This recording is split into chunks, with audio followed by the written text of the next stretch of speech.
Bueno, pues muchas gracias, Mario, y muy buenos días o tardes a todos, dependiendo de desde dónde os estéis conectando para escucharnos.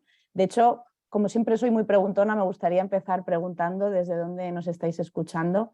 Y si puede ser que nos pongáis una puntuación de 0 a 10, ¿cuánto sabéis de diseñar interacciones en experiencia de cliente, de diseño CX? Siendo 10, somos súper expertos y lo hacemos muy bien en nuestra compañía, y siendo 0, no hemos empezado a tocar nada de esto, ¿no? Nos hemos quedado en el diagnóstico. Así podremos tener un poco el barómetro de cómo estamos en la audiencia. Lo podéis ir poniendo por ahí, por el chat. Bueno, veo nivel 8, unos nivel 3, 2, 5, tenemos un poco de todo. Buenos Aires, Madrid, Panamá. Buenos días por los que estáis por allí casi recién desayunados y los que estamos recién comidos en España. Buenas tardes a todos también.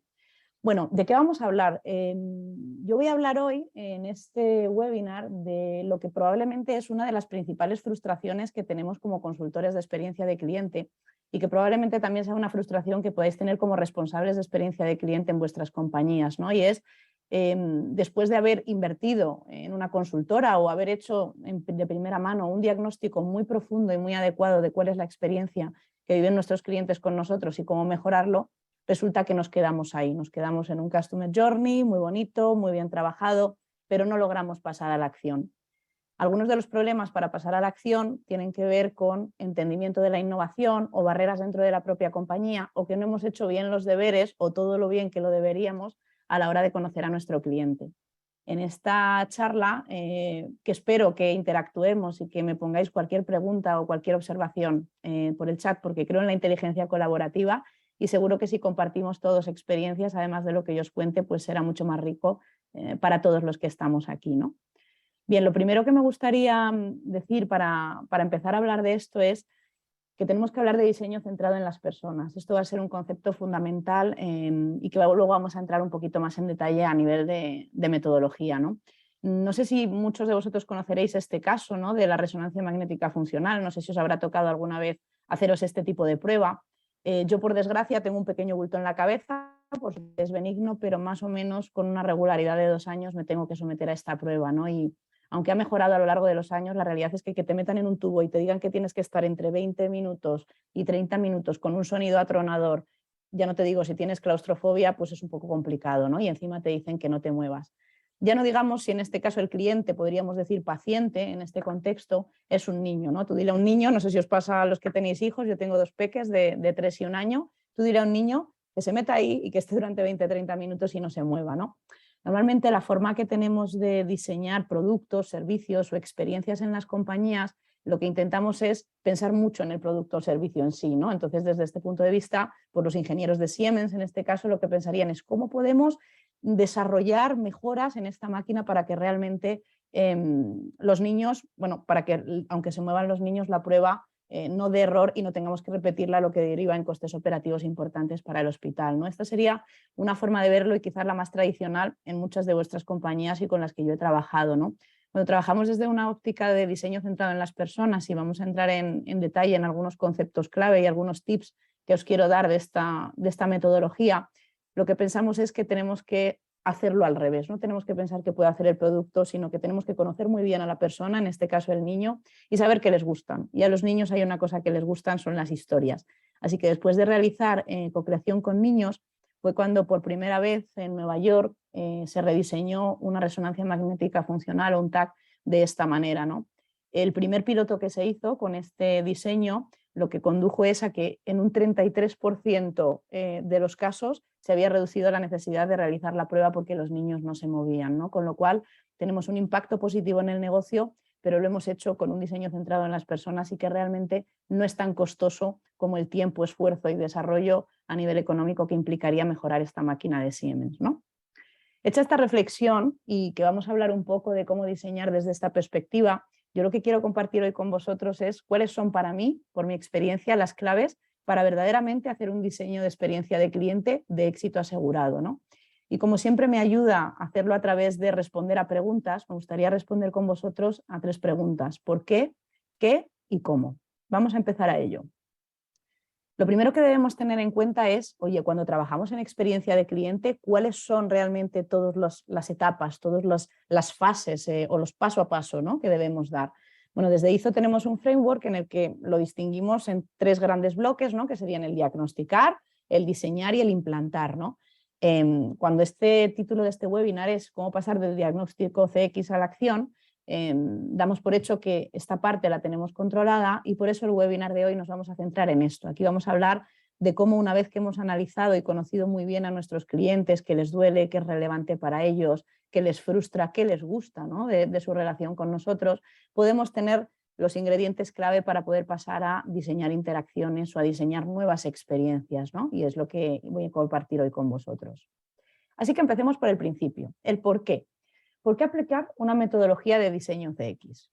Bueno, lo primero que me gustaría es que reflexionáramos un poquito sobre el hecho de que para diseñar experiencias lo primero que tenemos que hacer es estar todos verdaderamente preparados para innovar hacia el cliente, ¿no? Y innovar es una palabra muy grande, ¿no?, que todos podemos hablar de ella, que probablemente cada uno tenga una definición en su cabeza, pero es importante que sentemos algunas bases de qué es la innovación y qué es en el contexto de experiencia de cliente, y sobre todo qué cosas debemos hacer y qué cosas debemos evitar hacer, ¿no? Entonces, si yo os lanzo esta pregunta, ¿qué es la innovación? Animaros, poner cada uno en el chat, yo puedo ir mirando por aquí algunos de los comentarios, y yo siempre digo que de todas las preguntas que lance, porque ya os he dicho que soy muy preguntona, no hay respuestas correctas o incorrectas, o sea que os animo a interactuar y a mandar, que es, pues, por ejemplo, Sara Vélez nos dice hacer las cosas de una manera diferente, esto podría ser innovación. Responder de forma ágil a la escucha activa del cliente, crear de forma creativa, cuestionar, pensar fuera de la caja. Fijaros que si probablemente siguiéramos durante un rato leyendo las definiciones que ponéis, y si preguntara a 100 de vosotros, probablemente tendríamos 100 respuestas diferentes, ¿no? Entonces, lo que importa no es tanto la definición, sino que nos pongamos de acuerdo en algunas bases, como os decía, y algunas cosas que hay que evitar o sesgos que tenemos o problemas a la hora de innovar, ¿no? Para mí y para todos los que trabajamos en ISO, innovación tiene que ver con personas, tiene que ver con resolver problemas para personas, tiene que ver con colaborar entre áreas, tiene que ver con hacer muchas preguntas y no pensar que tenemos las respuestas. Y sí, tiene que ver con probar, equivocarse, moverse en un terreno de incertidumbre y ser optimista, porque a lo largo de todo este camino, en el que podríamos tener varios ciclos de ensayo y error, vamos a llegar a una solución que verdaderamente nos va a generar el éxito o la vinculación emocional, que es lo que buscamos en experiencia de cliente, ¿no? Si tuviéramos que poner una definición, yo, por ejemplo, os propongo esta para que tengamos un mismo punto de partida. La innovación podemos decir que supone un cambio que se realiza con el propósito de solucionar un problema o mejorar una situación de manera creativa. Como veis, esta definición tiene bastantes ingredientes comunes con algunas de las cosas que vosotros habéis ido comentando por el chat, ¿no?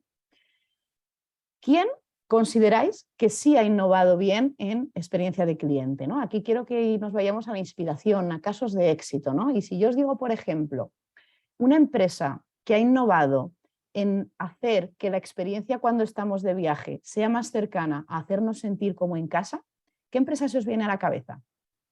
Es una empresa que está a nivel internacional, con lo cual tanto en Latinoamérica, por ahí nos dicen Virgin, Airbnb, Starbucks, es verdad, que sería un buen ejemplo también de hacernos sentir como en casa, vayamos donde vayamos, ¿no? Pero el que tenía yo, efectivamente, lo habéis comentado, es Airbnb, ¿no? Airbnb no solamente nos ofrece una solución nueva de alojamiento frente a lo que puede ser Booking o un hotel tradicional, sino que sobre todo nos ofrece un modelo que está muy pensado y co-creado desde la experiencia del cliente, pero de los dos clientes, porque no olvidemos que Airbnb es una plataforma, tanto el cliente que está en la parte de anfitrión como el cliente que es el invitado, ¿no? Y han establecido un modelo que no solamente es un modelo de éxito desde el punto de vista del concepto, sino también desde el punto de vista del seguimiento y del feedback continuo que se recoge de ambos clientes de la plataforma, como os digo. Y si nos vamos al mundo de la movilidad, al mundo, por ejemplo, del taxi, ¿se os ocurre alguna empresa que haya innovado verdaderamente en la experiencia que provee a sus clientes? En el mundo de la movilidad, en el mundo del desplazamiento de viajeros. Vamos a ver qué ponéis por el chat. Uber, Cabify, efectivamente, Uber, Cabify. Muy bien, veo que estamos bastante alineados, porque precisamente el ejemplo que traía era Cabify, ¿no? Yo siempre digo que, aunque por ejemplo, no sé si es la misma realidad en vuestros países, ¿no? Pero en España los taxistas se quejan mucho, ¿no? Y dicen, es que Cabify tira los precios porque cobra impuestos en el extranjero, ¿no? Cuando realmente sabemos que en momentos de alta demanda un Cabify puede ser incluso más caro que coger un taxi. Sin embargo, los clientes que elegimos Cabify no lo hacemos por precio. Lo hacemos porque, entre otras cosas, Cabify ha trabajado sobre una emoción muy negativa que tenemos, que es la incertidumbre o la ansiedad que se genera cuando vamos a una ciudad que no conocemos, a una ruta desconocida y de repente vemos cómo va subiendo el taxímetro, ¿no? Cabify, con su aplicación y con el cálculo previo del trayecto y del precio, nos genera una emoción de tranquilidad para corregir esa emoción de ansiedad. Y además, si me abre un señor perfectamente uniformado de negro, como si fuera mi chofer, y me ofrece una botella de agua y me dice qué tal es la temperatura, pues mejor aún, ¿no? Pero esto no es porque Cabify haya sido una gran idea de un genio que se le haya ocurrido esto, ¿no? Sino porque realmente Cabify ha co-creado con los clientes o los potenciales clientes, en este caso, cómo podía ser este modelo de experiencia. Y por último, una empresa que a mí me gusta mucho porque creo que ha innovado de manera relevante sobre un insight clave que tenemos los clientes hoy en día, o más bien las personas, ¿no? Yo, la primera, y es que cada vez somos más vagos. No sé si lo veis así, pero cada vez somos más vagos, con lo cual lo que queremos es comodidad. Y si podemos tener un servicio si pudiéramos tener un servicio que nos trajera a nuestra casa lo que quisiéramos, casi cuando quisiéramos. ¿De qué empresa se os ocurre que puedo estar hablando? A ver si se os ocurre en el chat. Corner Shop, Rappi, Globo. Es posible que Rappi se llame en vuestros países algo similar a Globo, ¿no? Amazon también podría serlo, efectivamente. Y bueno, en este caso el ejemplo que traía, muy alineado también con los que habéis comentado, es Globo, ¿no? Globo también co-creó con los insights de los clientes y con los propios clientes el diseño de esta experiencia. Y por eso fue un éxito cuando se lanzó al mercado, ¿no? Entonces, primera regla que quiero que tengamos todos muy claro: muchas veces utilizamos a los clientes para diagnosticar, pero no les involucramos más adelante a la hora de diseñar su experiencia o de diseñar mejoras. Esto es uno de los principales motivos que conducen a que el 80 o casi 85% de los productos y servicios que se lanzan hoy en día fracasen, ¿no? Y hablando de fracaso, ¿no? En estas presentaciones siempre se habla mucho de casos de éxito, pero a mí me encanta hablar de casos de fracaso, porque realmente esos son los que nos van a dar grandes aprendizajes, ¿no? Y de fracaso también quiero hablaros hoy. No sé si conocéis un software que se llama Windows Vista, o mejor dicho, que se llamaba Windows Vista, ¿no? Quien ha conocido este software, ¿qué cree de este diseño de software que hizo Microsoft? ¿Fue un diseño de éxito? ¿Un diseño que encajaba con las necesidades de los clientes? ¿Qué pensáis? Ponerlo por el chat. ¿Alguien ha sido como yo de los que se instalaron el Windows, de los que se compraron un ordenador que venía preinstalado con el Windows Vista y llamaron a su amigo el friki informático para que se lo desinstalara y le volviera a poner el Windows XP, porque no había quien se entendiera en ese nuevo sistema supuestamente tan maravilloso que habían diseñado? La realidad es que este es probablemente uno de los mayores ejemplos de un fracaso estrepitoso en diseño de experiencia por no haberlo hecho con el cliente, por haber pensado que desde un departamento de diseño o desde un departamento de ingenieros teníamos claro qué era lo que le iba a gustar al cliente, ¿no? Y de esto pecamos mucho, mi marido es diseñador, ¿no? Hacemos cosas bonitas pero no tan funcionales o que realmente están alineadas con las necesidades de los clientes. La realidad es que esto no solamente impactó muchísimo en todo el dinero que había invertido Microsoft en desarrollar este software, que fue tirado literalmente a la basura, sino que también impactó en la reputación. Pero de sabios es rectificar y sobre todo aprender de los fracasos, que yo creo que es una de las cosas más bonitas en la innovación. Y Microsoft lo hizo. ¿Cómo lo hizo? Bueno, pues decidió que tenía que contar con los clientes, y no solo con 2, 3, 4 clientes, sino que decidió crear un programa que se llama Windows Insider. Para los que no lo conozcáis, Windows Insider podéis encontrar en la página web, incluso vosotros podríais proponeros para ser un Windows Insider.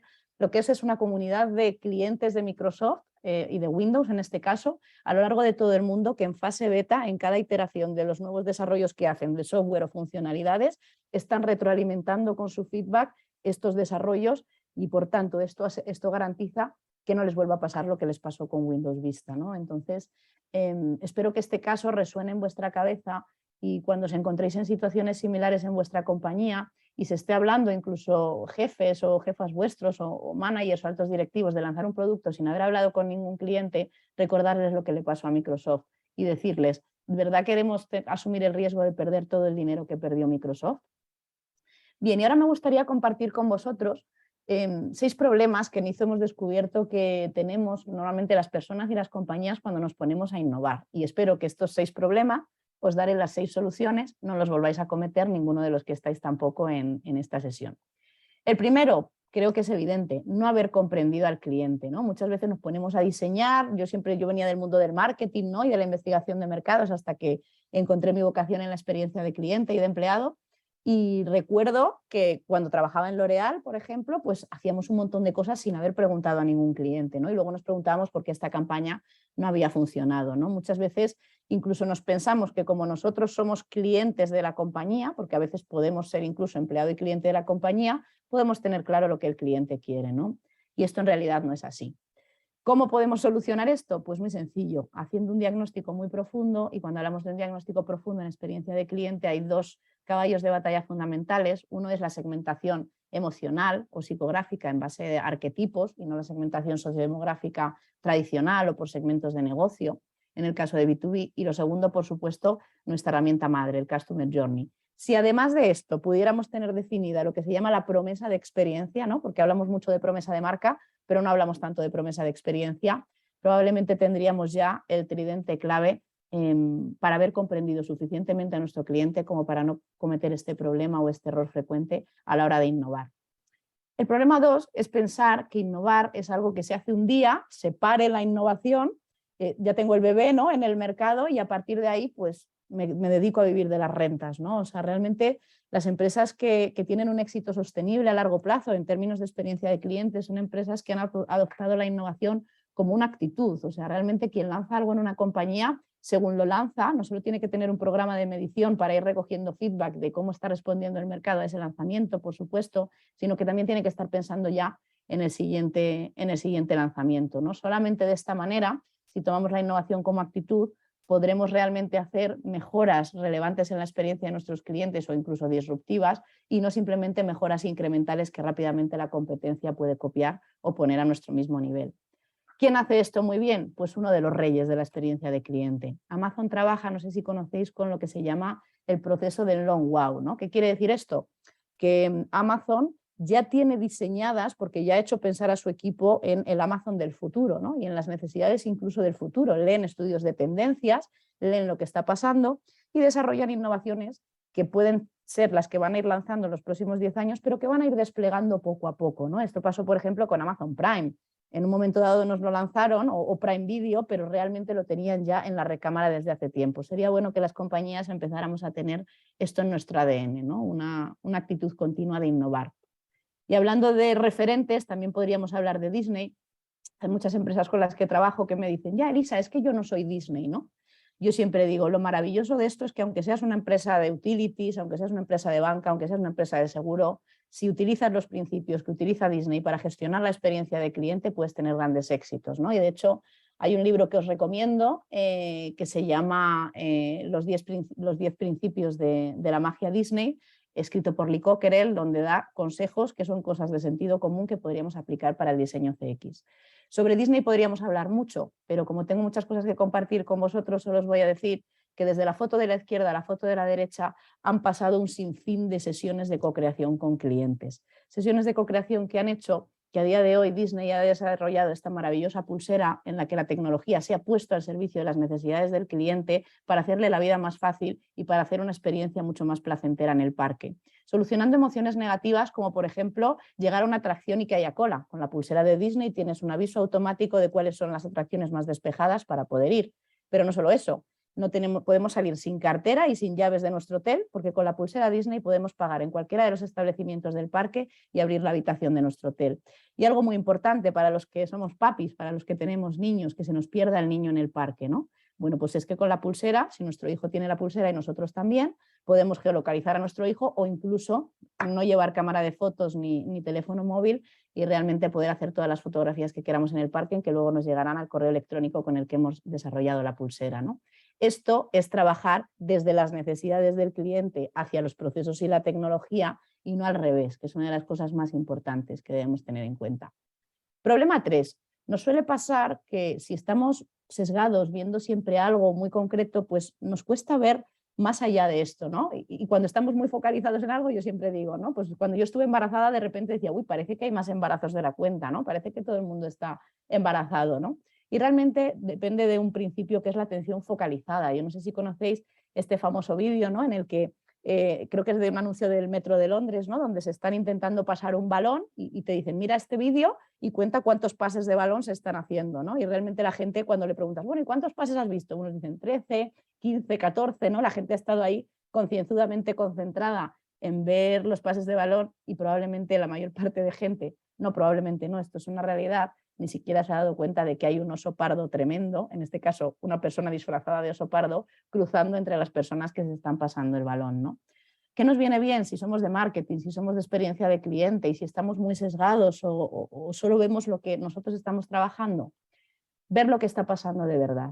Y para ver lo que está pasando de verdad, os doy 3 consejos. El primero, trae un par de ojos frescos. Y ojos frescos es quien menos sepa del cliente, probablemente la compañía, podría ser alguien de financiero, podría ser alguien de sistemas, cualquier departamento del back office sería unos ojos frescos fenomenales para esto, incluso alguien de logística, le traemos y le enseñamos las cosas para que nos las cuestione. Esto ayuda mucho y además conviene tener distintos perfiles, ¿no? de áreas a la hora de innovar. Lo segundo, aplicar herramientas de investigación sobre la experiencia del cliente de carácter exploratorio, ¿no? Es decir, podemos hacer una entrevista, podemos hacer un focus group, pero no hay nada más valioso que ir de la mano del cliente, seguirle en su proceso de interacción con una compañía si nos referimos a un servicio, como por ejemplo cuando va a abrir una cuenta bancaria o cuando está haciendo compras en un centro comercial. Si le acompañamos, que es la técnica que llamamos shadowing, un día en la vida de, podremos tener muchísimos más insights. Y lo tercero, debemos involucrar a distintos perfiles, como os decía, dentro de la organización. Todo el mundo puede sumar dentro del proceso de innovación CX o de diseño CX, pero tenemos que involucrarles en distintos momentos. Vamos a tener perfiles más creativos, más abiertos, más aspiracionales, podríamos decir, la gente de marketing, por ejemplo, que nos van a ayudar a diverger, a generar ideas, a generar soluciones sin poner barreras mentales. Pero luego va a llegar un momento en que vamos a tener que converger y vamos a necesitar a los perfiles de financiero, a los perfiles de sistemas, a los perfiles de operaciones, para que hagan que algo que hemos diseñado y que es muy deseable para el cliente y muy aspiracional, realmente sea también viable y factible en la práctica. Problema número 4, y de esto Steve Jobs creo que es el gran maestro que nos ha enseñado muchísimo, no comprendemos el objetivo final de las personas. Verdaderamente vamos preguntando, incluso hacemos focus group, y vamos preguntando cosas obvias, ¿no? O sea, es como si, yo siempre digo, si hago un focus group para cualquier banco de España, ¿no? o de cualquiera de vuestros países, y les pregunto en el focus group lo primero, ¿qué es lo que os gustaría mejorar de la experiencia con vuestro banco? Estoy convencida, no me hace falta hacer esos focus group, de que la mayor parte de gente dirá que me quiten las comisiones o que me bajen las comisiones. Eso, bueno, pues es algo que creo que es obvio, ¿no? Que todos sabemos. Por eso tenemos que intentar no investigar con los clientes pidiéndoles en un focus group que nos den las soluciones, sino que tenemos que trabajar más bien desde el punto de vista de la necesidad. Y esto pasó, el ejemplo más claro es el del teléfono, ¿no? Yo no sé si os acordáis de este teléfono Nokia cuando salió al mercado. Yo estaba súper viciada con el tema del jueguecito de la serpiente, además era un móvil robusto, que la batería te duraba un montón. Vamos, era la estrella del momento, ¿no? Todo el mundo quería tener ese teléfono Nokia, ¿no? Si en ese momento muchas empresas entre el año 2001 y 2006 empezaron a hacer focus groups, sesiones con clientes y preguntaban a los clientes por las soluciones. ¿Qué querían? Pues queremos que sea más pequeño, queremos que tenga la pantalla más grande, queremos que tenga mejor cámara. Pero fijaros que el teléfono que realmente pegó el petardazo en ese momento y se llevó el gato al agua fue el iPhone. ¿Y qué era el iPhone? Era un teléfono que no necesitaba teclado y que se manejaba con un único botón. Era una experiencia totalmente nueva de interactuar con un teléfono. Bien, Steve Jobs lo sabía y tenía claro que muchas veces la gente no sabe lo que quiere hasta que se lo pones delante. Y por eso Steve Jobs lo que siempre hacía era indagar muchísimo en la necesidad del cliente para ver luego con sus diseñadores y su equipo de trabajo qué podía hacer la tecnología y el talento de sus equipos para resolver esas necesidades, ¿no? Y al hilo de esta frase podríamos nombrar también la frase de Henry Ford, ¿no? Cuando Henry Ford se inventó el exitoso Forte, dijo una frase que si yo hubiera preguntado a mis clientes qué querían, me hubieran dicho en aquel momento que caballos más rápidos, ¿no? Entonces, cuando hablamos de innovaciones más disruptivas, como puede ser el Forte o el iPhone, deberíamos estar teniendo este mindset de innovación, ¿no? de indagar más sobre la necesidad que sobre la solución. porque muchas veces las personas ni siquiera saben exactamente lo que quieren, porque no lo han descubierto y porque muchas veces está en su emoción inconsciente. Así que os doy este tip siempre, siempre, siempre. Cuando involucréis a clientes para la fase de diseño CX, acordaros que ya nos hemos movido del diagnóstico, intentemos volver a indagar sobre la necesidad, al igual que lo hemos hecho en el diagnóstico, y no directamente pedirle las soluciones. Bueno, esta foto creo que es bastante representativa de algo que sucede mucho en las compañías, ¿no? Y especialmente, bueno, aquí lo ponemos en el caso de los profesionales de UX, de los diseñadores de UX, pero lo podríamos poner en muchos ámbitos, ¿no? Muchas veces la empresa y el cliente están desalineados, no están hablando el mismo lenguaje, ¿no? El diseñador, mi prima por ejemplo es diseñadora y hace cosas que dice, oye, es que he hecho una presentación, un branding book precioso y no sé por qué cuando se lo he enseñado al cliente no le ha gustado, ¿no? Claro, como yo tengo la de formación profesional de experiencia de cliente, siempre le pregunto a mi prima, ¿pero le has involucrado en las distintas etapas mientras estabas haciendo ese branding? ¿O simplemente has recogido un briefing inicial que podría ser el diagnóstico, lo has diseñado y se lo has dado entregado? Este es el problema, que podemos llegar a un branding book o a un Windows Vista que cuesta bastante más dinero, tiempo y esfuerzo que no funcione. Así que para evitar que esto suceda, yo diría a todos los diseñadores del mundo que den la mano a sus clientes y caminen por ese caminito con ellos para conocerles de cerca, ¿no? Quién sabe, quizás haciendo un shadowing incluso. Y lo mismo con este ejemplo del ketchup, ¿no? Yo creo que este es uno de los ejemplos más llamativos de cómo diseñar la experiencia desde el cliente y no desde lo que puede ser el envase de la izquierda, ¿no? Un bote de cristal muy bonito, el que nos imaginamos en las películas americanas. Pero ¿qué problema tenía este bote de ketchup? No sé si alguien me lo sabe decir, alguien que lo haya usado. ¿Qué problema podría tener? Yo no sé si lo recordáis, pero no era nada funcional, ¿no? Cuando realmente querías volcarlo y se te quedaba el ketchup en la parte de arriba y tenías que estar dando golpes, ¿no? Para que cayera y de repente te caía un plastón de ketchup en la hamburguesa, ¿no? Sin embargo, este diseño, Heinz también aprendió nuevamente, co-creó con clientes y sacó este bote que realmente sí cumplía con lo que los clientes necesitaban, sí resolvía su problemática o su necesidad. Entonces, yo os pregunto, ¿qué nos ayudaría a saber si nuestras ideas y soluciones o mejoras de la experiencia que tenemos en mente son acertadas? ¿Qué deberíamos hacer por lo que os he contado hasta aquí? ¿A alguien se le ocurre?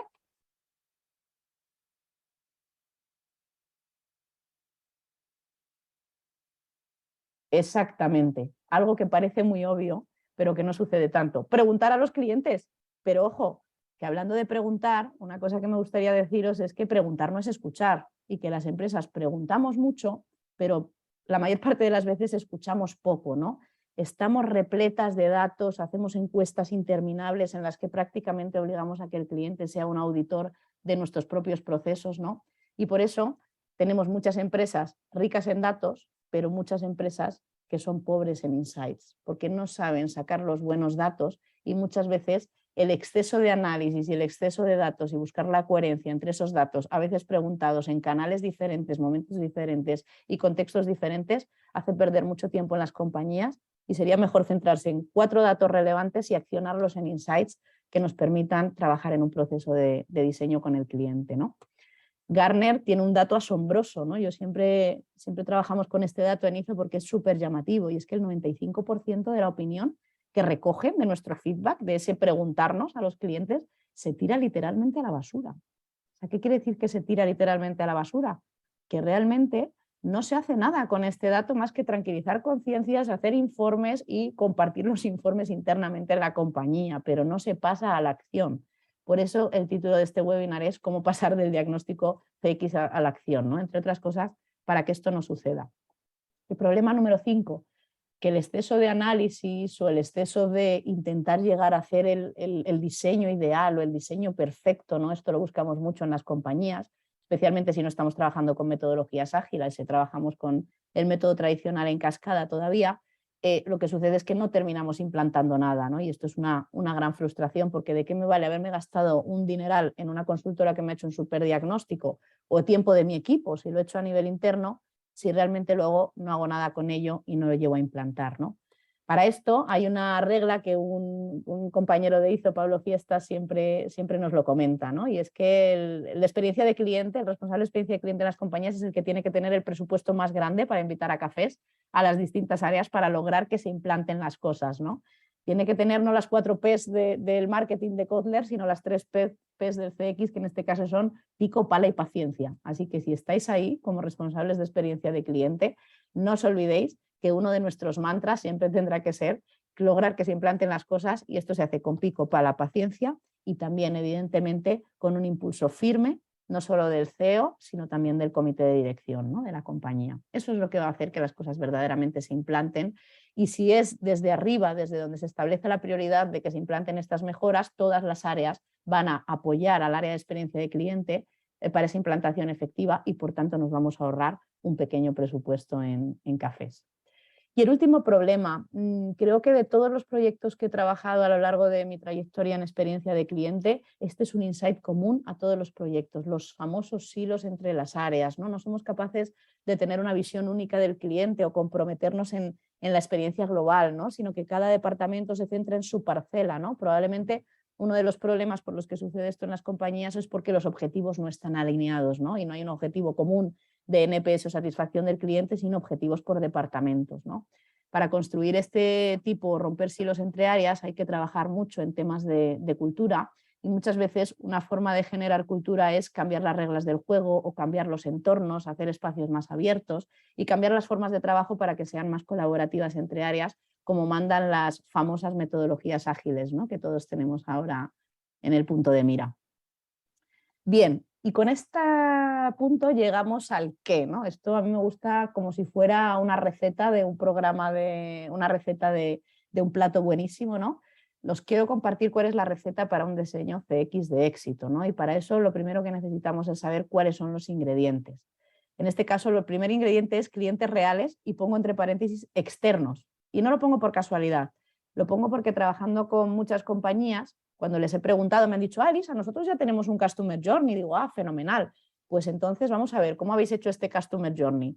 Y nos dicen, bueno, pues lo hemos hecho los de marketing la otra tarde, es decir, los empleados, ¿no? Es que como nosotros también somos clientes de la compañía, pues podemos dar nuestra visión. No, clientes reales externos, por favor. Lo segundo, un equipo multidisciplinar, empleados pero de distintos perfiles. Si intentamos hacer todo desde marketing o desde comercial o desde experiencia de cliente, pues probablemente el diseño que podemos hacer sea bastante pobre. Y luego 3 metodologías que nosotros trabajamos siempre con ellas cuando hablamos de pasar del diagnóstico CX a la acción, a ese diseño de mejoras, que son el Human Centered Design, el Emotional Interaction Design y las metodologías Agile, entre las que destaca sobre todo Scrum. Y con esto llegamos al kit de la cuestión, probablemente la pieza angular de la presentación y de lo que quería compartir con vosotros, que es el cómo, ¿no? Ya hemos visto el por qué, hemos visto el qué, cuáles son esos ingredientes, y ahora vamos a llegar un poquito en la metodología y en algunas reglas del juego.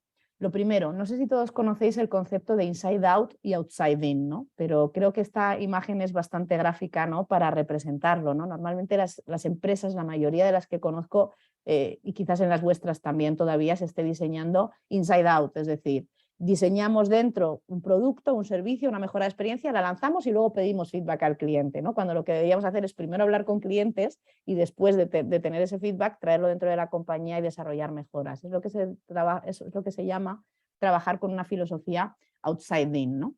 Dentro de las filosofías outside in hay un gran paraguas o un enfoque metodológico que probablemente muchos conozcáis, que es el Human Centered Design. Dentro del Human Centered Design pues tenemos distintos enfoques o metodologías que pueden ser un poquito primas hermanas, ¿no? Pero realmente la que más se utiliza para trabajar en experiencia de cliente es el Design Thinking. Imagino que muchos de vosotros estaréis familiarizados. Si tuviéramos que describirlo brevemente, diríamos que el Design Thinking no es más que aplicar el pensamiento de los diseñadores a la resolución de los problemas de clientes o empleados en el ámbito de los negocios. Y vamos a tener 5 etapas muy diferenciadas en el Design Thinking, que ahora vamos a ir repasando con algunos tips, ¿no? Pero que de manera resumida la secuencia debería ser: primero empatizo con mi cliente, le entiendo muy bien, luego defino en concreto de todas esas cosas que he recogido de mi cliente cuál va a ser el reto que voy a resolver, ¿no?, o el problema que quiero resolver. A partir de ahí voy a idear y generar soluciones, las voy a prototipar y las voy a testar con clientes. Esta sería un poco la secuencia básica de cómo funciona el Design Thinking. Y hablando de estas 3 metodologías, el Human Centered Design, el Design Thinking dentro de ellas y el Emotional Interaction Design, voy a compartir con vosotros, y con esto cerraremos la sesión, las 10 reglas de oro del diseño CX, ¿no? La primera, fundamental. Querría haceros una pregunta y lo vamos a hacer de una manera un poco dinámica. Querría preguntaros cómo tenemos el diagnóstico CX en nuestras compañías. Si os acordáis un poco de la hoja de ruta que habíamos visto al principio, sería el primer cuadrante, ¿no? El cuánto hemos hablado con clientes, tenemos un Customer Journey, todo esto, ¿no? Y lo vamos a hacer en la escala de gatitos, ¿vale? Así que aquí tenéis un QR, mi compañero Mario os va a poner también por el chat un enlace para que podáis entrar directamente. Y lo que quiero es que simplemente os posicionéis en el lugar donde está vuestra compañía a nivel de diagnóstico, a nivel de tener esa parte inicial de entendimiento del cliente. Voy a dar un minutito para que vayáis contestando y vamos a ver un poquito cuál es el veredicto del público, ¿no? Qué es lo que tenemos aquí. Por si alguien no quiere confesar sus males o si no ha hecho los deberes en experiencia de cliente, no os preocupéis que es anónimo, así que no tomaremos represalias con aquellos que estéis en un nivel más incipiente. Vamos a verlo. Bien, veo que os vais conectando. Veo ya 48, 50 personas que ya han entrado y están poniendo sus votos. La verdad es que es muy interesante. Ahora os mostraré el resultado que está saliendo, ¿no? Pero la verdad es que tenemos un público bastante disperso, bastante diverso, quería decir. Voy a compartir un momento cómo va el resultado de esta puntuación, que creo que es bastante interesante. Vamos a verlo.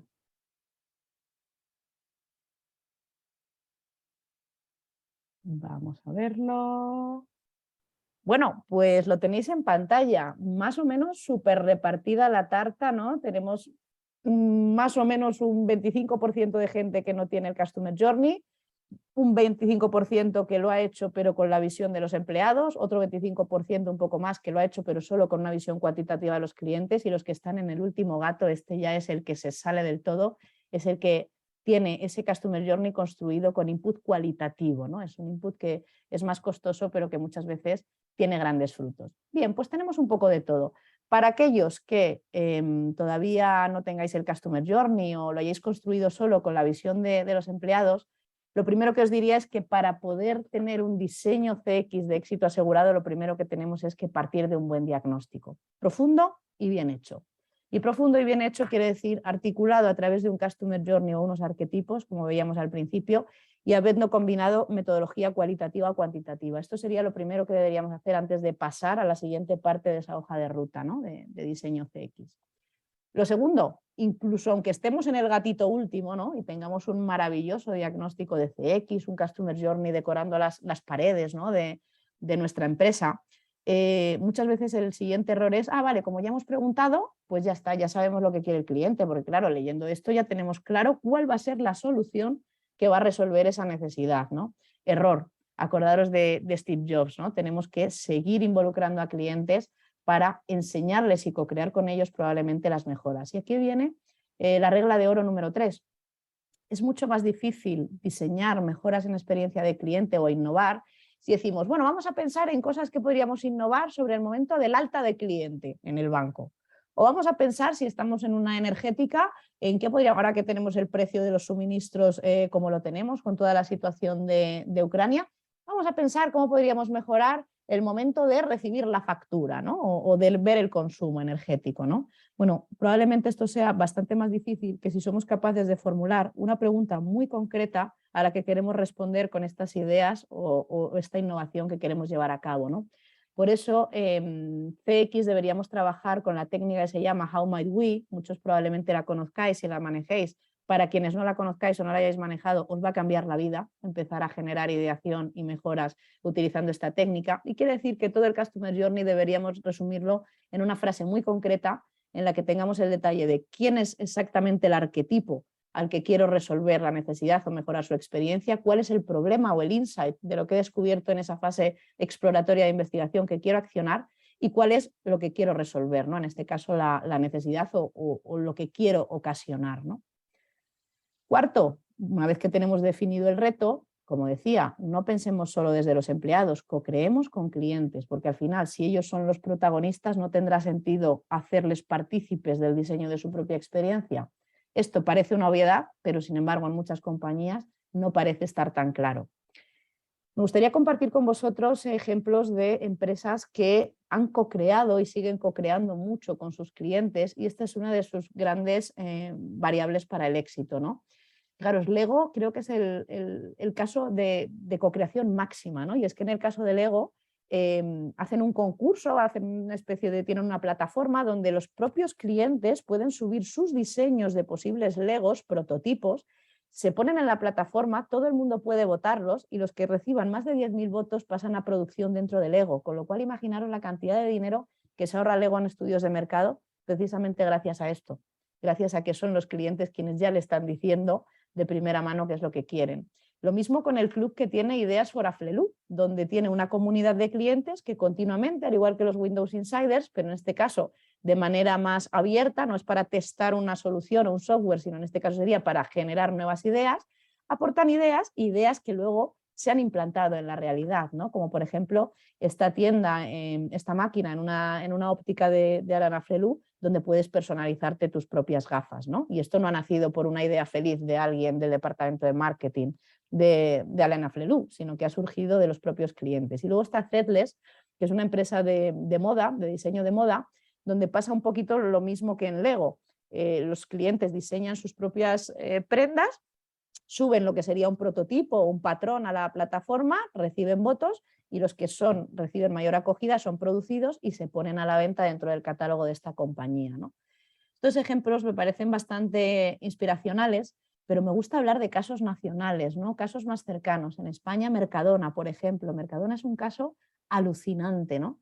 Fijaros, este artículo es de 2018 y es que en 2018, bueno, mejor dicho, mirar el dato aquí, en 2017 Mercadona llevó nada más y nada menos a cabo que 9.000 sesiones sentándose con clientes para intentar co-crear las mejoras, no solo en la experiencia, sino también en el propio producto, ¿no? Porque no olvidemos que la experiencia depende de la marca, el producto o servicio y la propia interacción o cómo se desarrolla el momento, ¿no? Para los que os quedéis hasta el final del webinar, os pondré un enlace con el detalle del caso Mercadona para que podáis ver este vídeo porque es súper interesante como caso de éxito. Regla de oro número 5, vale, he co-creado con los clientes y ahora codiseño con los empleados. ¿Pero con cuáles? ¿Con mis compañeros de marketing? Bueno, creo que hasta ahora todos podríais darme la respuesta, ¿no? ¿Con quién co-crearía? A ver si alguien me lo pone en el chat. A ver si alguien es capaz de ponerme con quién podríamos co-crear o codiseñar. Con el front, muy bien. Jefes de cada área. Efectivamente, hablamos de un equipo multidisciplinar y en función de la temática que estemos abordando o el tipo de interacción seleccionaremos unos perfiles de unas áreas u otras dentro de la compañía. El front nos da una información valiosísima porque es la voz del cliente dentro de nuestra compañía, pero muchas veces también están sesgados, ¿no? Porque ellos lo que ven es, uy, pues de qué se queja más la gente cuando llama al contact center, ¿no? Pero no tienen una visión global. Por eso viene bien también involucrar esos ojos frescos de otras áreas, como proponíais alguno, ¿no? Responsables de área. Y después para codiseñar con empleados, lo que tenemos que tener en cuenta es que dentro de esta fusión de áreas debemos buscar sinergias, ¿no? Y las sinergias se dan en que no solamente interesa en un proceso de diseño CX traer perfiles creativos, ¿no? Uy, es que este de marketing es muy creativo, no. Yo os digo que trabajando con compañías, las grandes y las mejores ideas han venido curiosamente de aquellos departamentos o personas que estaban más alejados del cliente, ¿no? O sea, que busquemos esa sinergia también en los equipos cuando nos ponemos a innovar y no diseñemos solo desde un mismo área. En este proceso lo que haríamos sería, si recordáis las fases de ideo, la fase de idear, aplicar técnicas de ideación y creatividad. Técnicas de ideación y creatividad tenemos infinitas, ¿no? Dentro del brainstorming, por ejemplo, a mí me gusta siempre decir que un brainstorming que me parece poco efectivo es el de, venga, pues vamos a pensar sobre el momento, en vez de la pregunta del reto, de, como decía, el alta de una cuenta bancaria, ¿no? Y cada uno que vaya poniendo aquí posits sobre lo que se le ocurra, ¿no? La gente se corta a la hora de poner los posits, que vean lo que estoy poniendo, ¿no? Y además no se construye porque no ponemos nuestra inteligencia colaborativa de todos. Para esto existen métodos iterativos como son el 635 o el Crazy 8, que son métodos que van a ayudar a construir un brainstorming mucho más potente utilizando la colaboración, ¿no? Entre todas las personas y no simplemente un brainstorming o pensada individual. Mundos relacionados, ¿no? Muchas veces innovar de manera relevante no va a decir, a ver, vamos a analizar qué está haciendo el Santander porque soy el BBVA. No, vamos a ver qué está haciendo Amazon que pudiera traerme yo al mundo del Santander para generar la misma emoción positiva en el cliente cuando tiene que realizar una devolución. De hecho, el ejemplo más claro de la aplicación de la técnica de mundos relacionados es el invento del desodorante de bola. Y es que el desodorante de bola nació de relacionarlo con algo que era similar, que era el Bolivic, ¿no? El Bolivic se estuvieron fijando en cómo salía el líquido y dispensaba la tinta, y de ahí nació el desodorante de rolón, ¿no? Y luego también me gustaría mencionar memoria futura, ¿no? Muchas veces proyectarnos en el futuro y no en el presente nos ayuda a que las innovaciones y mejoras que propongamos sean más disruptivas y sobre todo nos diferencien de la competencia ante los ojos de nuestros consumidores, ¿no? Una técnica de memoria futura podría ser, por ejemplo, decir, bueno, vamos a pensar en nuestro servicio, qué innovación, le vamos a hacer una súper innovación y dentro de 10 años va a salir en la portada del principal periódico de tirada nacional. Vamos a redactar cómo sería el titular de ese periódico, un breve texto con la reseña que tendría ese artículo, qué cosas dirían los medios de mi producto. Es decir, vamos a construir este future thinking, esta memoria futura, y luego vamos a hacer un plan de acción para ver cómo podríamos llegar a que esa portada de periódico verdaderamente en el futuro fuera una realidad, ¿no? Importantísimo, después de todo este brainstorming, generar ideas, una de las cosas más importantes que hay que hacer es poner el foco, priorizar. Y priorizar es muy importante, ¿no? Porque mi experiencia en este tipo de dinámicas me dice que cada persona a la que le preguntas dentro de la empresa quiere meter una funcionalidad nueva, por ejemplo, en la aplicación móvil, ¿no? Y al final lo que tenemos es una aplicación súper compleja que tarda mucho en salir al mercado y donde además el cliente, las dos cosas que quería tener claras, cómo hacerlas y poder hacerlas, no las encuentra dentro de la aplicación. Así que hay muchas enfermedades, no sé si esta la conocíais, pero quizás os la estoy descubriendo yo. Ahora existe la enfermedad de futuritis, ¿no? De querer meter más features o más funcionalidades a los productos. Así que el tip, priorizar las necesidades de los clientes y no simplemente las ideas que ya sea a mí o a otros compañeros de área o de otras áreas nos parecen ingeniosas, porque nosotros siempre decimos en IZO que no deberíamos enamorarnos de la solución, sino enamorarnos del problema, de la necesidad del cliente a resolver, y que incluso cuando tuviéramos una innovación que nos encajara para resolver en la necesidad, la pusiéramos en un cajón y diríamos siguiente, ¿no? Tenemos que ser exigentes a la hora de priorizar y generar estas innovaciones, ¿no? Para esto deberíamos centrarnos en unas pocas ideas fuerza. Creo que todos habréis trabajado con una matriz de impacto y viabilidad similar a esta. Las ideas que quedaran en el cuadrante superior de la derecha son aquellas que, esa palabra mágica, ¿no?, que todos queremos oír en nuestras compañías, ¿no?, los quick wins, y serían aquellos en las que nos deberíamos centrar para la siguiente fase, ¿no? Y es empezar a bajar aterrizando esa idea, a darle forma y a poder llegar a mejoras como las que priorizó Evo. Este banco a mí me parece maravilloso porque su objetivo, se marcó este objetivo o este propósito, ¿no?, de que su aplicación de su banco estuviera en la página de inicio del móvil de cualquiera de sus clientes, ¿no? Entonces, para conseguir esto, lo que tienes que hacer es aportar una información adicional a la tradicional que espera o que está en la expectativa de un cliente de un banco, ¿no? Por ejemplo, si el banco tiene los datos de mi DNI y sabe cuándo me va a caducar, ¿por qué no me manda una notificación desde la app, una alerta, y además me manda el enlace donde yo puedo pedir cita previa dentro de la Administración Pública o la Policía Nacional para hacerme el DNI? Y lo mismo si observa que un cargo de uno de mis recibos de la luz que tengo habitualmente se sale de lo habitual. ¿Por qué no me avisa? Incluso me facilita el teléfono de la compañía energética de atención al cliente para poder llamar. Esto es innovar de manera relevante para el cliente y esto es priorizar no las funcionalidades que nos parecen fenomenales en la empresa, sino aquellas que verdaderamente van a aportar al cliente un mayor valor añadido. Sexta regla de oro, abrazar el fracaso. Esto es importantísimo y es uno de los principales problemas en las compañías. No existe una cultura de entender que, al igual que le pasó a Windows, lo que pasa es que a Microsoft le salió caro con el Windows Vista, deberíamos impulsar en nuestras compañías que la gente se equivoque, ¿no?, que la gente pruebe sobre todo, ¿no? Y aquí quería traeros el caso, lo podéis buscar en internet, de Moonshot Factory. Esto es una empresa que se dedica a analizar muchísimo a los clientes y co-crear con ellos qué cosas las tecnologías y las últimas innovaciones tecnológicas podrían hacer para hacerles la vida más fácil y mejor, ¿no? Y ellos tienen una cosa que me parece alucinante para retroalimentar esta cultura del error, y es que no solamente no castigan por equivocarse, sino que lo premian, ¿no? Trabajan por proyectos, y cuando en un proyecto el líder de un proyecto detecta que habían ido por un lado, pero que de repente hay 2 o 3 insights que han descubierto que hacen ver que esa no era una buena idea, ponen sobre la mesa toda esa justificación e incluso se les da un incentivo, ¿no? O sea que esto es el caso extremo y por eso empresas como esta hacen innovaciones realmente disruptivas, ¿no? De hecho, como curiosidad, os diré que existe el Museo del Fallo, donde encontramos pues, innovaciones fallidas como esta, ¿no? Como las Google Glasses, que ahí veis que duraron escasamente 36 meses, creo, en el mercado. Y bueno, parecía una idea muy ingeniosa, pero desde luego no se había probado con clientes antes de desarrollarlo y nadie se veía, utilizando estas gafas. Había problemas también a nivel legal, ¿no? Que había que resolver, ¿no? No hicieron el trabajo, no hicieron los deberes con los clientes y por eso no tuvieron los resultados que esperaban.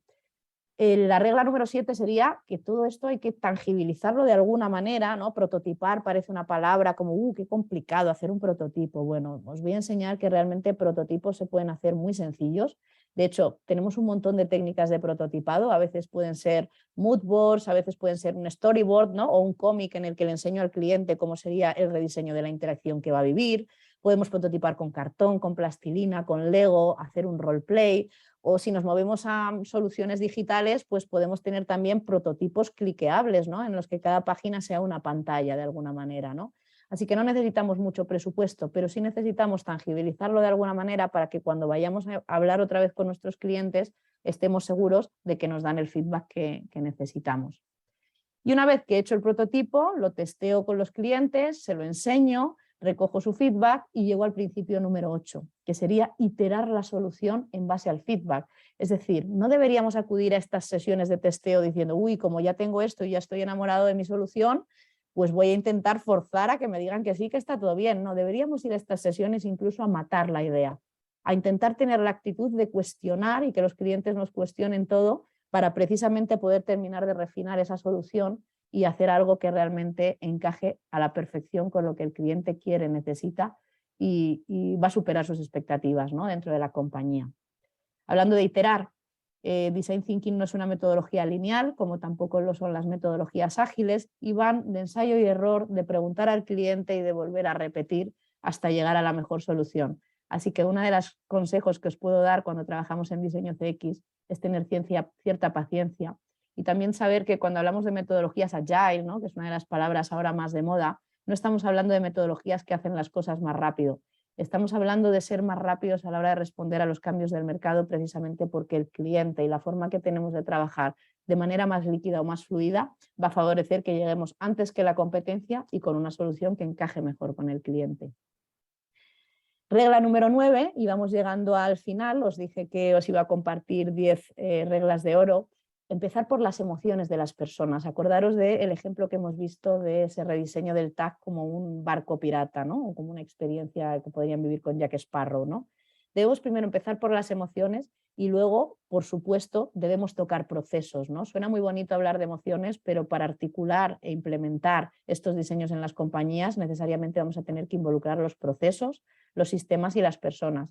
Y esto lo vamos a hacer a través de una herramienta que probablemente conozcáis, complementaria a los arquetipos y al Customer Journey, que sería el Blueprint. Blueprint así sería lo que hay en el momento actual, Blueprint to be, cómo iban a cambiar los sistemas, los procesos y las personas de mi organización en el rediseño o el nuevo diseño de la experiencia que estoy planteando.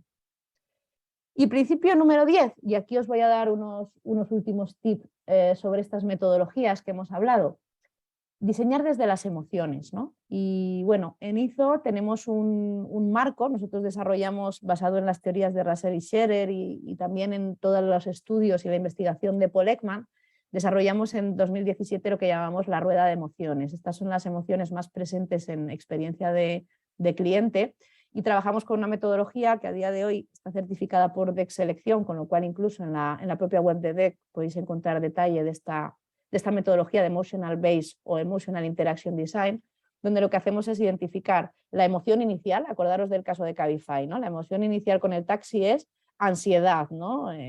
Preocupación, no sé cuánto va a subir el taxímetro, ¿no? Y lo que vamos a hacer es, ¿qué queremos transformar? En una emoción de tranquilidad. Bueno, pues vamos a mapear cómo podríamos llegar a conseguir ese rediseño, ¿no? Esta metodología, únicamente que sepáis que se deriva en 11 posibles movimientos de la curva de la emoción de origen a la emoción de salida que podríamos transformar, ¿no?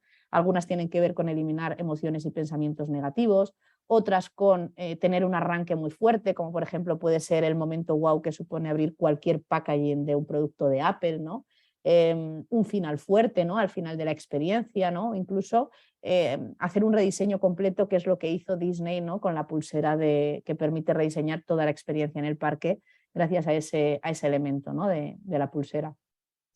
La herramienta o el lienzo clave que queríamos compartir con vosotros es el Emotion Design Canvas. Este es el canvas propio de ISO asociado a esta metodología con el que trabajamos en cómo en una interacción o momento concreto del journey transformar la emoción A en la emoción B, y lo vamos a hacer cambiando algo en los sistemas, las personas y los procesos, que como veíamos es lo que llevaríamos a ese blueprint. Cosas importantes del Emotion Design Canvas, y con esto vamos terminando. 1. Tener muy claro cuál es la emoción de origen de la interacción, la del journey actual, y cuál es la de destino, la del journey to be, en que quiero convertirlo a través de este diseño. Lo segundo, identificar todos los posibles condicionantes o limitantes que impactan en este diseño, rediseño e interacción. Poder tener esta herramienta de manera visual para que todo el mundo entienda, tanto quien lo va a implementar como quien va a colaborar en la fase de diseño, testeo con clientes dentro de todo este proceso, que lo entienda claramente y sepa cómo aplicarlo. Y por último, identificar un rediseño complementario para poder transformar ese blueprint as is en un blueprint to be, que haga que los procesos, sistemas y personas respondan para ofrecer al cliente esa solución que con tanto cariño y buen hacer y metodología hemos diseñado. Todas estas 11 formas de rediseño podemos dividirlas en 2 objetivos principales. Los objetivos Fix Me, que decimos en ISO, o los objetivos Surprise Me, ¿no? Fix Me es corregir cosas que no están cumpliendo expectativas, como su propio nombre indica, y Surprise Me va de superar expectativas. En función de los objetivos podremos tener cómo casan cada uno de estos 11 tipos de rediseño con estrategias Fix Me, como podríamos tener. De hecho, tenemos una matriz Fix Me con los 11 tipos de rediseños y los distintos objetivos, donde en este caso las bolitas verdes serían: si yo tengo este objetivo y estoy en un punto que no cumple expectativas, es decir, es un Fix Me, pues podría aplicar, por ejemplo, un rediseño de transición suave, pero no es recomendable el de finales fuerte. Pero sin embargo, si me voy a la matriz de Surprise Me, puedo tener otro esquema de cómo estos objetivos casan con los distintos 11 tipos de rediseño. Y nada más, quería terminar con este ejemplo que me encanta, porque además también es un ejemplo nacional. Es un ejemplo del Hospital Parc Taulí de Sabadell, aquí en España, y ellos han tenido una cosa clara también en torno a los niños, ¿no? Y es la ansiedad y el miedo que produce a un niño de repente meterse en un quirófano, ¿no? Y dijeron, ¿por qué no, pensando en el niño, al igual que en las historias del barco pirata, pensamos en que el niño pueda entrar en un cochecito al quirófano, y que incluso los propios médicos que le vamos a atender le demos la bienvenida y le hagamos un paseillo para que la emoción de origen, que es el miedo, se transforme en ilusión y disminuya esa preocupación? No sé si trabajaréis en sectores tan relevantes como el sanitario, que es maravilloso para aplicar estas metodologías, porque da igual si hablamos de pacientes, de clientes, de proveedores, de estudiantes. Al final hablamos de trabajar en mejorar o diseñar experiencias para las personas. Así que ojalá podáis hacer rediseños de este tipo, porque, parafraseando al equipo de investigación de Facebook, si hay algo con lo que quiero que os quedéis de este ratito que hemos pasado juntos, es que diseñar sin hacerlo junto con el cliente es como coger un taxi y decirle que conduzca. Muchísimas gracias por haberme escuchado. Para los que hayáis llegado hasta aquí, Mario, lo prometido es deuda, os va a mandar el enlace del caso Mercadona, y también nos va a mandar otro regalo extra, que es una lista de Spotify para cuando hagamos dinámicas de co-creación o codiseño con esta filosofía del design thinking, ya sea con empleados o con clientes, que podamos poner esa música de fondo que está comprobado por la neurociencia que estimula la creatividad. Muchísimas gracias, y ahora, si os parece, voy a dejar de compartir y voy a pasar a ver las preguntas, a ver qué inquietudes podemos tener por aquí. Bien, Felipe nos preguntaba cómo podemos disminuir esas barreras entre áreas y entre vender versus buena experiencia. Súper interesante esta pregunta, Felipe. Mira, una de las cosas que os decía para romper las barreras entre áreas es generar los espacios, generar los entornos, pero realmente los espacios, bueno, pues muchas veces tomar las decisiones para realmente rediseñar la oficina, ¿no? Y crear totalmente una oficina nueva es complicado, pero lo que sí que podemos hacer es trabajar aplicando metodologías ágiles, y como las metodologías ágiles son un cajón muy grande, yo te diría aplicando Scrum. Yo crearía Scrum Team, trabajaría por proyectos, y en estos equipos de proyecto siempre estarían Imagínate un equipo, se recomienda entre 6 y 12 personas en un Scrum Team. Habría un Product Owner y el resto de miembros serían de distintas áreas, ¿no? Estaría por ejemplo, la persona de legal, ¿no? Muchas veces la persona de legal la involucramos súper tarde, cuando realmente manda muchísimo en el diseño que podemos hacer, ¿no? Entonces, lo que podríamos hacer es crear estos equipos multidisciplinares y trabajar por proyectos con filosofía Scrum para poco a poco ir cambiando la cultura, la forma de trabajar, y es en este tipo de metodología donde yo he visto grandes cambios, donde sí que se han roto los hilos entre áreas. Y lo segundo, teniendo objetivos comunes, ¿no? No objetivos un poco por parcelas, pues yo qué sé, si yo soy de marketing, de conversión, sino que también otros departamentos también sumen a los objetivos de marketing y yo pueda sumar a los de operaciones, ¿no? Para que todos nos hagamos un poquito dueños del cliente. Y entre vender versus una buena experiencia, yo te diría que lo que deberíamos hacer es trabajar muy bien esta parte de diseño para saber que entregamos una buena experiencia que se va a vender sola, con lo cual ya no vamos a tener que vender más porque nos van a vender con esto. ¿Alguna metodología o herramienta para el shadowing? Bueno, dentro del shadowing nosotros tenemos como una guía con algunas recomendaciones. Si os parece, Felipe, cuando os mandemos el enlace con la grabación del webinar, hablaré con mi compañero Mario y os enviaremos algunos tips también para el shadowing. ¿Puedes repetir las herramientas para hacer brainstorming? Bueno, mirar, las que a mí me funcionan muchísimo son, os lo voy a poner aquí en el chat para que todos lo tengáis y lo podáis buscar, el 635 y lo que se llama los Crazy 8. Esto lo podéis buscar en internet, tenéis guías de cómo utilizarlo y es fenomenal, la verdad. ¿Qué más? ¿Cómo sé cuál es la idea correcta para la innovación? Pues la idea correcta es la que se ha construido desde la visión del cliente outside in. Entonces, lo que yo te diría es que en la fase de testear hagas como 3 pequeños prototipos de 3 ideas, estos los lleves a testarlos con los clientes y deja que sean los clientes los que elijan de entre esas 3 opciones en las que de puertas para adentro habéis pensado cómo dar solución a su necesidad, viendo el diagnóstico, traigámosla y dejamos que sea quien elija, ¿no? ¿Cuál es la idea buena? Javier nos preguntaba qué herramientas se utilizan para identificar y clasificar las emociones de los clientes durante las diferentes etapas del journey. Súper interesante, Javier, porque una de las cosas que observamos es que se habla mucho de emociones en esta experiencia de cliente, pero yo que, por ejemplo, doy clases de neurociencia también aplicado al marketing, las emociones no siempre son conscientes ni son tan fáciles de medir, ¿no? Entonces nosotros en IZO tenemos acuerdo con algunas empresas que utilizan aparatología de neurociencia, pero sobre todo trabajamos en el equipo de consultoría con perfiles de psicólogos y sociólogos. Esto lo que nos permite es que están mucho más entrenados y preparados para distinguir las emociones y de hecho una de las psicólogas de nuestro equipo lo que ha preparado es, ha desarrollado una escala de emociones de las más frecuentes dentro de nuestra rueda, la hemos ampliado a emociones secundarias que puede haber en un journey, ¿no? Para tener tanto las de origen, que serían las negativas, como las de destino, ¿no? Que serían las positivas. Sara nos pregunta, Elisa, ¿qué haces cuando llegas a una empresa que no hace sus deberes? ¿Cómo logras conectarlos para pasar a la acción? Mira, me encanta, Sara, que me hagas esta pregunta, porque es una de las cosas que me obsesionan y que tengo que hacer muchas más veces de lo que me gustaría, ¿no? Yo creo que lo que hay que ir es a la reunión, ¿no? Escuchas lo que te tienen que decir, ¿no? Y de repente pues, le lanzas esta pregunta, ¿no? No sé qué, y tenemos un Customer Journey, Elisa, o sea que nosotros ya podemos pasar a lo de diseño. Y yo les digo, vale, fenomenal, vamos a ver vuestro Customer Journey, contarme. ¿Con cuántos clientes externos os habéis sentado y habéis hablado en profundidad para hacer este Customer Journey? Y entonces me dicen, no, con ninguno, lo hemos hecho con los de marketing. Digo, vale, entonces no hemos diagnosticado la experiencia del cliente porque no hemos hablado con el cliente, con lo cual no tienes hecho los deberes. Si luego fracasamos en las implementaciones, nos pasará lo que le pasó a Windows Vista. Y entonces les cuento el caso de Windows Vista y normalmente suele ser bastante convincente, porque como es un caso que puedes buscar en internet, ayuda mucho, ¿no? Pero si nos encontramos con un perfil más duro, que sea más difícil de convencer, aquí trabajaríamos en algo que, bueno, necesitaría más tiempo para explicarlo, pero haríamos un pequeño piloto de medición para en un mes poder implementar una cosa, recoger feedback del cliente y ver claramente que lo que nos decía la información que teníamos y hemos puesto en práctica no ha funcionado, ¿no? Necesitan pruebas y en esta vida lo que no se mide no vale de nada, ¿no? Muchas veces. Esteban nos dice cómo iniciar un camino para implementar una cultura customer centric sobre un equipo de ventas de más de 500 personas. Maravilloso reto, Esteban, el que tenéis por delante.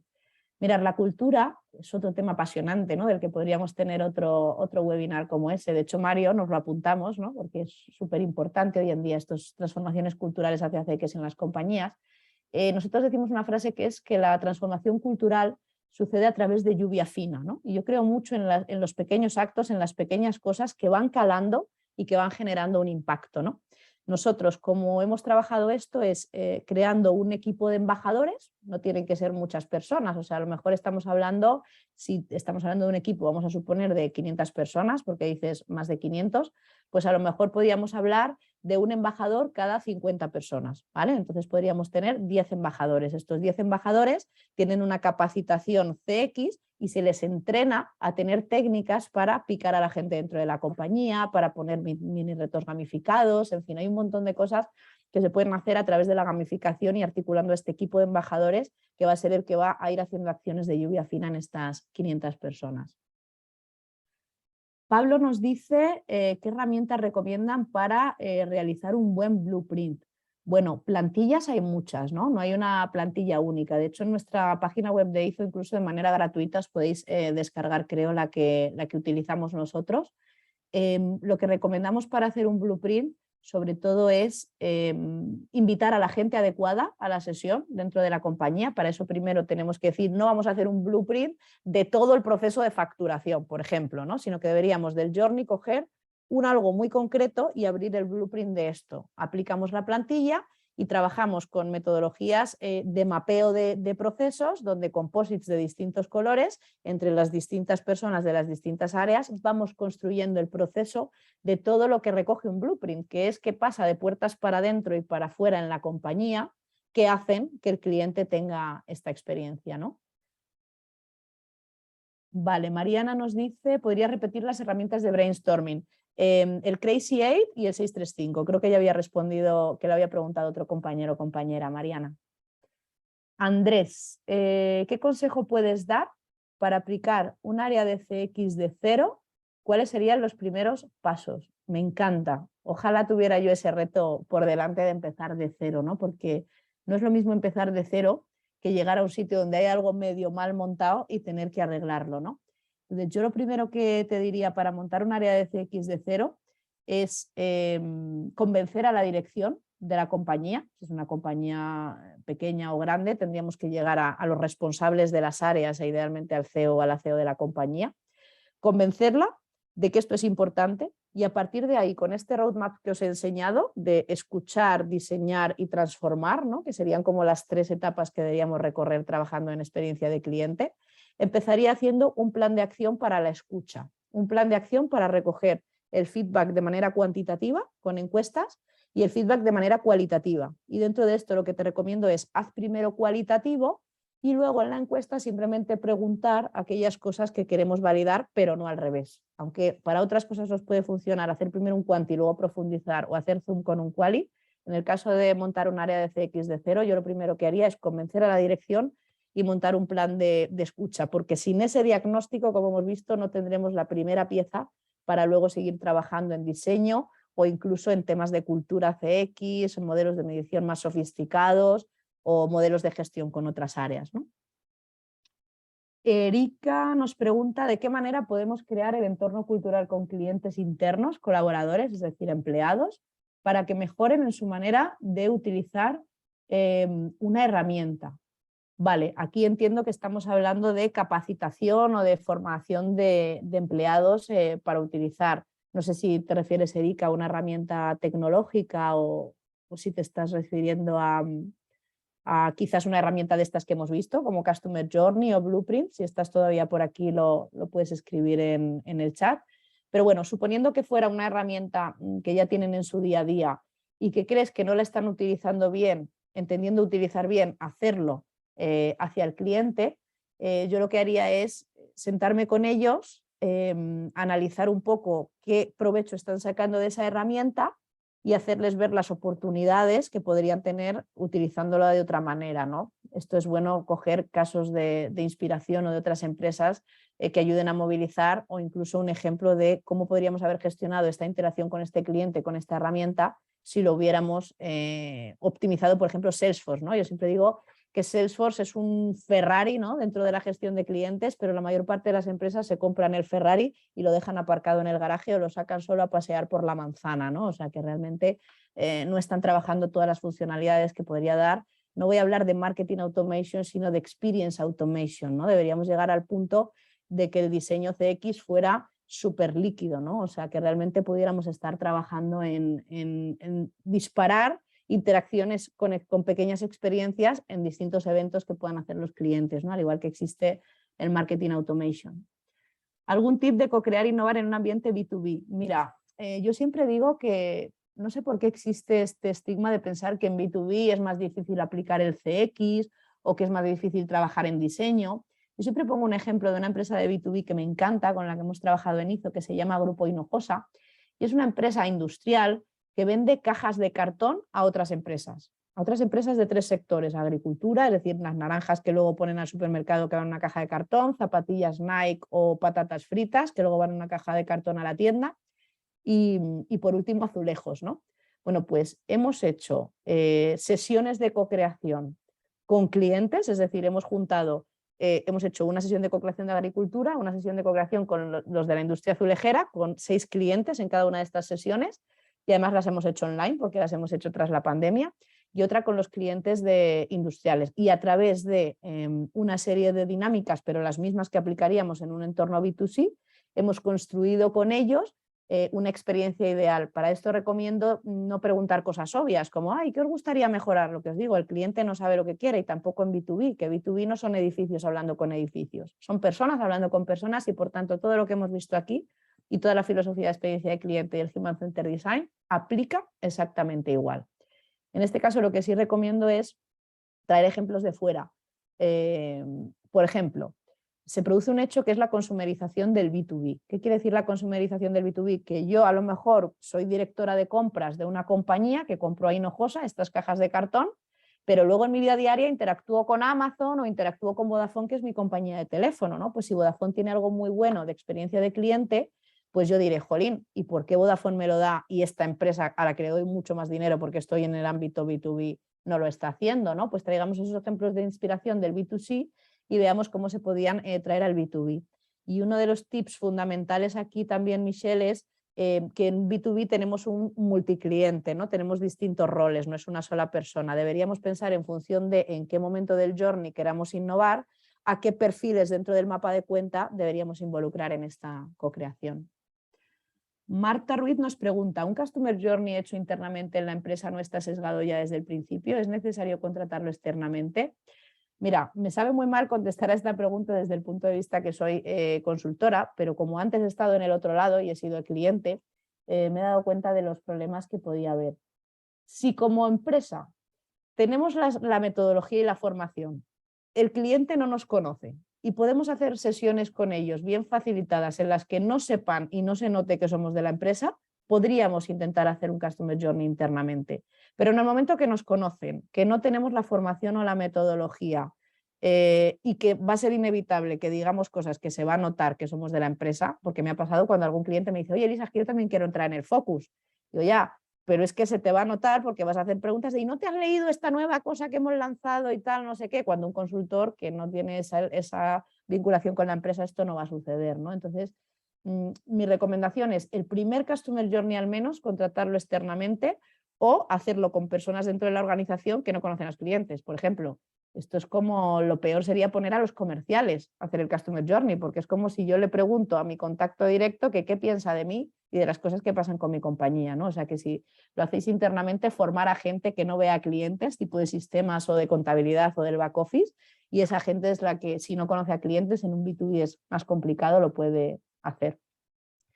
Bien, nos pregunta Shannon, Elisa, ¿qué opinas del NPS como herramienta para planes de acción? Bueno, del NPS tenemos y podríamos hacer también otro webinar muy interesante, pero lo que yo pienso es, porque tenemos distintos tipos de NPS, ¿no? Transaccional, relacional, y en función de eso podemos tener un objetivo.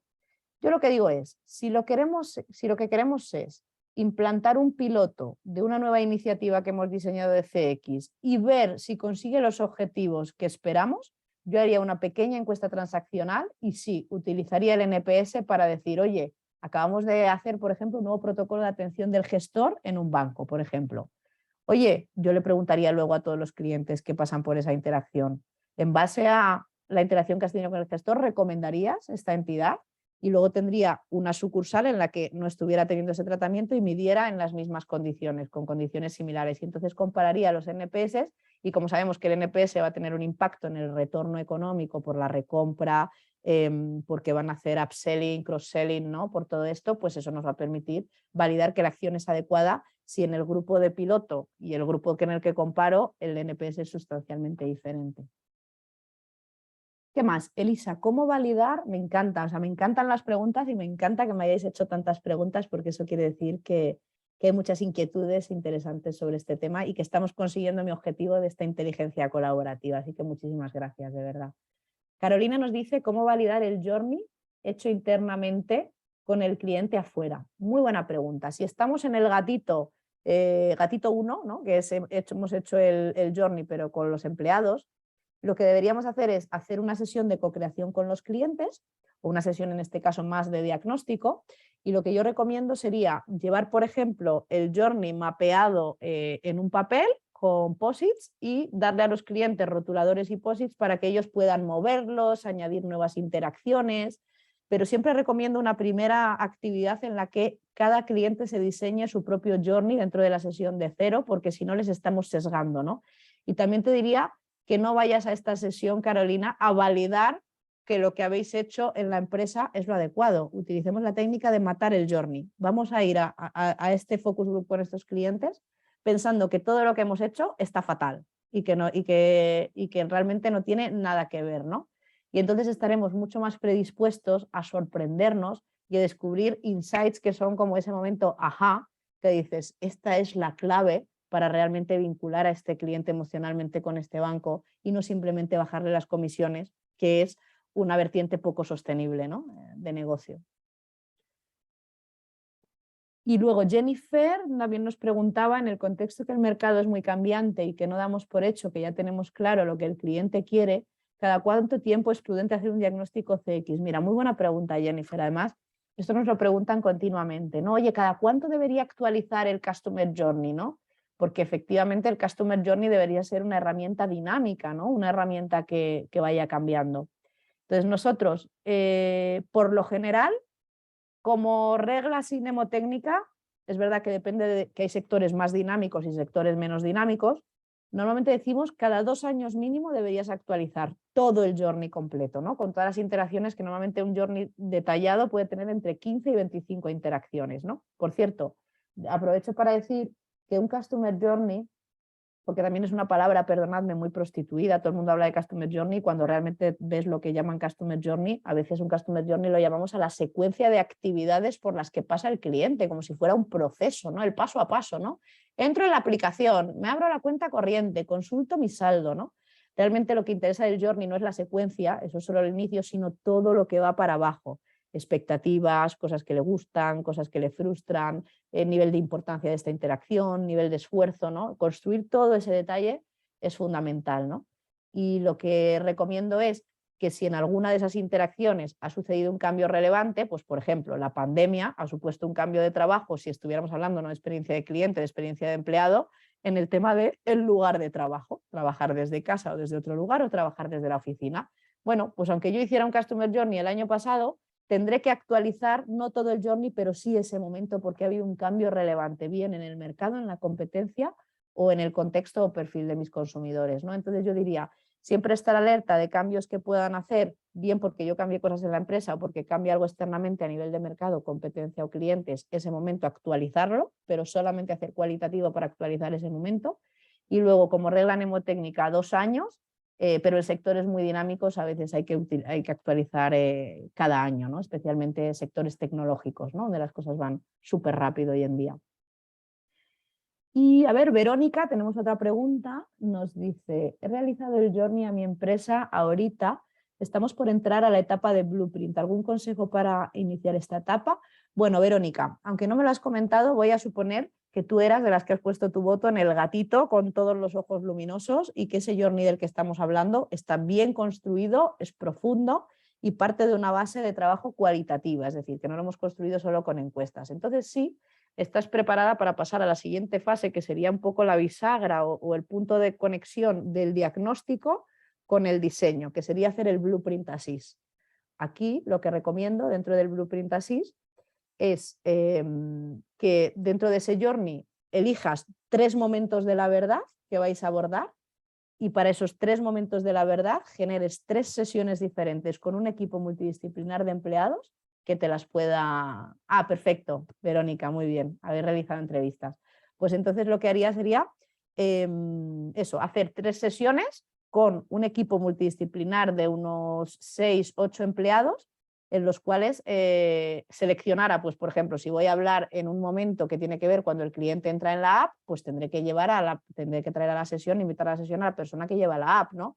Pero si lo que voy a hacer es un tema de facturación, pues tendré que traer al de financiero, ¿no? Entonces lo que yo haría es, para comprender el proceso, hacer una sesión en la que con plantilla en mano, en ese momento empezáramos a mapear qué personas intervienen en la parte visible e invisible, qué procesos y qué sistemas o plataformas tecnológicas le pueden estar dando soporte.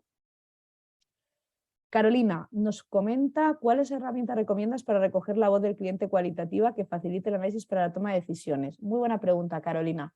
Dentro del cualitativo, a mí me gusta el cualitativo puro. Para mí el cualitativo puro es lo que supondríamos un focus group o una entrevista, pero también la observación contextual, ¿no? Depende un poco o shadowing, depende un poco en qué sector nos ubiquemos. No sé, Carolina, si puedes comentarme en qué sector estás a través del chat, que lo tengo abierto y quizás te puedo afinar un poco más.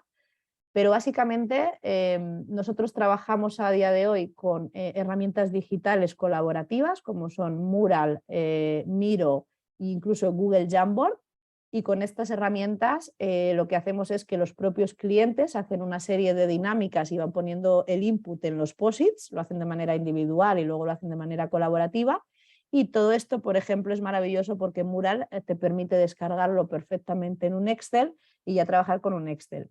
Sin embargo, hay empresas que directamente tienen herramientas tecnológicas que permiten también grabar conversaciones, leer el sentiment o el tono de las conversaciones, o incluso nosotros trabajamos, por ejemplo, con un partner que se llama Glassbox, que es sobre todo para monitorizar el comportamiento de los clientes a nivel digital. Entonces, este es maravilloso porque es como cualitativo y cuantitativo. Vemos el detalle de lo que está haciendo el cliente, pero también vemos dónde tienen los problemas, ¿no? para acceder. Sector educativo, me encanta, Carolina. Justo de hecho, ahora voy a empezar un proyecto de, bueno, en este caso, Professor Experience, ¿no? Que sería un poco los empleados dentro del sector educativo. En el caso de los alumnos, lo que estamos proponiendo es hacer unas especies de foros online con los alumnos, ¿no? Entonces, a través de la intranet de la propia universidad, por ejemplo, seleccionamos a una serie de alumnos de distintos perfiles y les damos un incentivo que, por ejemplo, puede ser 50 euros en una tarjeta de Corte Inglés o de Amazon, y lo que tienen que hacer es, nosotros vamos a ir como si fuera una comunidad tipo Facebook, vamos a ir lanzando preguntas y lo que se comprometen es a durante 7 o 10 días, dependiendo, estar respondiendo sobre estas temáticas que vamos sacando y ahí se queda todo registrado la voz del cliente y es fenomenal para el sector educativo. Y luego, por supuesto, hacer sesiones un poco de focus group con estudiantes de distintos programas, ¿no? Rodolfo, Elisa, en tu experiencia, ¿cuáles son los primeros pasos para la hiperpersonalización? Dada la dificultad para calibrar los arquetipos, ¿qué consejo nos darías? Súper interesante esta pregunta, ¿no? Entiendo que cuando dice Rodolfo para calibrar los arquetipos, te refieres a para poder tenerlos identificados y cuantificados, ¿no? Dentro de nuestra base de datos. Es decir, si bien en el CRM podemos saber que una persona es mujer de tantos años, ha hecho estas recompras con nosotros, ¿no? Los típicos datos que recogemos en un CRM, es mucho más difícil categorizar los arquetipos. nosotros tenemos una metodología en ISO para a través de encuestas ir categorizando toda la gente que contesta la encuesta, la categorizamos en uno u otro arquetipo después de haber hecho ese cualitativo. Y luego con el equipo comercial y el equipo del front, cada vez que entra una llamada les hemos hecho como un checklist de cosas que preguntan y en función de eso también pueden categorizar cuál es el arquetipo más probable de un cliente, ¿no? Pero este sería el primer paso para poder personalizar, pero podemos trabajar en la hiperpersonalización, evidentemente persona a persona, ¿no? Que sería one to one, pero también podríamos pensar en una vertiente anterior, que para mí es diseñar mejoras que encajarían, por ejemplo, con este arquetipo que se llama el arquetipo ni un duro más, ¿no? Que lo hemos tenido en un proyecto, que es ese arquetipo que mira el precio, que siempre te está pidiendo la oferta y que es muy desgastante y no aporta verdadero valor a la compañía, ¿no? Bueno, pues a lo mejor si tenemos identificado que este arquetipo existe, aunque no podamos saber que Pepito es este arquetipo y fulanito es este arquetipo, sí podemos diseñar acciones globales para que apelen a cada uno de estos arquetipos y ya en un futuro, con esta técnica que te digo de las preguntas, por ejemplo, que tenemos en ISO, imagino que otras compañías tendrán otra metodología para categorizar arquetipos, toda la gente que hace encuestas, sean transaccionales o tal, le metemos las preguntas de arquetipo para categorizarlas y luego con el front, ya sea comercial, personal de atención al cliente, cada llamada les damos, como decía, una guía o checklist para poderlo categorizar. Así que ese sería mi consejo, empezar categorizando y a la vez personalizando por grupos. Y creo que no hay más preguntas, pero vamos, que yo si las hay, feliz. Me encanta todas las preguntas además que me habéis hecho. Espero que este webinar no solamente os haya resultado útil, ¿no? Que todos utilizamos, asistimos mucho desde la pandemia a webinars, pero no sé si os pasa, yo asisto a un montón que digo, no me he llevado nada, he perdido el tiempo durante esta hora. Espero que vuestra emoción de destino, aplicando el Emotional Interaction Design tras